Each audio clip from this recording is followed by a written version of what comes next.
नमस्कार, आप देख रहे हैं सबसे तेज न्यूज। खबर यूपी के आजमगढ़ से है। छठ पूजा की तैयारी अपने अंतिम दौर में पहुंच गई है। बाजार भीड़ के साथ गुलजार हैं। वहीं कोरोना का भी असर देखने को नहीं मिल रहा है। हालांकि महंगाई का असर दिख रहा है, लेकिन आस्था के चलते महिलाएं कोई कमी नहीं छोड़ना चाह रही हैं।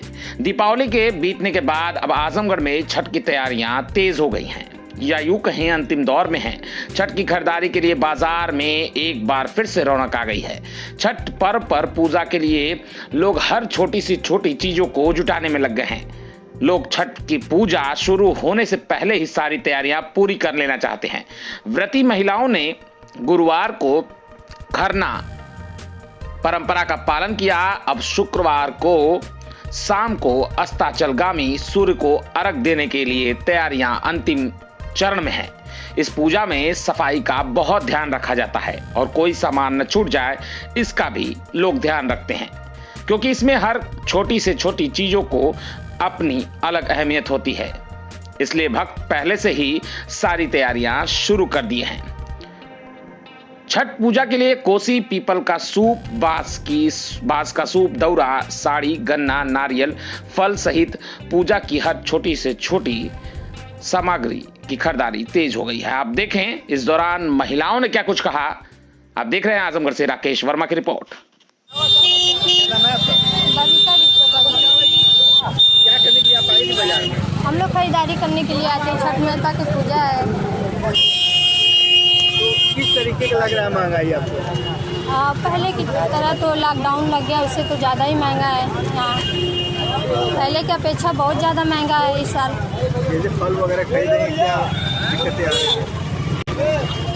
बहुत महंगाई लग रही है पहले की तरह। क्या नाम है आपका? पूनम विश्वकर्मा। क्या आप खरीदारी करने आई हैं? जी हाँ, तो छठ माता के लिए। जैसे कि कोरोना काल भी था, और क्या लग रहा है, कितनी महंगाई है? हाँ, महंगाई तो है, तो क्या करें, महंगाई तो है ही है। तो कैसे पूजा सामान खरीदेंगे? अब खरीद वहीं करेंगे, चाहे जितना भी महंगा रहे तो करना पड़ेगा, छोड़ेंगे तो है नहीं, उसे तो करना ही है। पिछली बार की अपेक्षा कितना महंगा है सामान? हाँ, महंगा तो है, बहुत महंगा है, महंगा तो है ही है।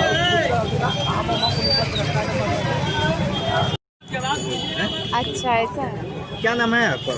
हमारा नाम है कोमल करगुटकर। कहाँ से आती हैं आप? बॉम्बे से। तो किस लिए आती हैं आजमगढ़ में? यहाँ हम लोग छठ पूजा के लिए आए हैं। छठ पूजा में किस तरीके से तैयारी करती हैं आप लोग, बताइए। अब वो तो अपने मन के ऊपर है, जितना माता रानी ने हम लोगों को दिया उस हिसाब से हम लोग करते ही हैं। इनमें क्या क्या बनाती हैं, और फिर जैसे कि बनाने के लिए तो ठेकुआ बनता है, लड्डू बनता है, प्रसाद चढ़ता है, हर एक चीज़ बनाते हैं जो लगता है उनको। तो मतलब कल आप लोग का है त्योहार? हाँ, कल है। फिर परसों खत्म है। अर्घ देने के बाद फिर छठ पूजा खत्म। तो मैडम ये बताइए कि जैसे कि लॉकडाउन हुआ, लॉकडाउन की वजह से तमाम लोग दिक्कतें आई, कुछ लोगों की पॉकेट जो है हल्के हुए, वो तो है ही है। दिक्कत हो रही है? नहीं, इस समय तो लॉकडाउन की वजह से बहुत लोगों को परेशानी आई है। जैसा हर साल रहता है, इस साल थोड़ा कम है। तो खरीदारी में क्या दिक्कत हो रही है? खरीदारी में तो कमी है। अभी जेब में पैसा नहीं है तो खरीदारी में कमी तो आएगी ना। काम धंधा बंद है सबका, सब बैठे हुए हैं घर पे। 5-5, 6-6 महीना हो गया है बस। क्या नाम है आपका? डॉक्टर अनीता तिवारी। मैडम किस तरीके से छठ पूजा मनाती हैं आप लोग? पारंपरिक ढंग से भारतवर्ष में या पौराणिक कथाओं से प्राप्त है कि द्रौपदी, माँ पार्वती और तमाम सती स्त्रियों ने इस छठ पूजा को पारंपरिक ढंग से मनाया। तो छठ मैया की ऐसी महिमा है कि आज तो यह देश में ही नहीं बल्कि विदेशों में भी छठ का पर्व लोगों की इतनी आस्था है कि लोग बड़े ही धूमधाम से मना रहे हैं। और मेरा भी यह विश्वास है कि श्रद्धापूर्वक किया गया व्रत निश्चय ही बहुत ही पुण्यदायी और फलदायी होता है लोगों की मनोकामनाओं को। तैयारी करती है इसमें छठ पूजा में? छठ पूजा के पहले वही घर की साफ सफाई, फिर फल वगैरह खरीदते हैं हम लोग, गेहूँ वगैरह धुलते हैं, आटा पीसते हैं घर पे ही, तो इस तरह से ठकुआ बनाते हैं और तमाम पूजा की सामग्री एकत्रित करके माता की पूजा करते हैं।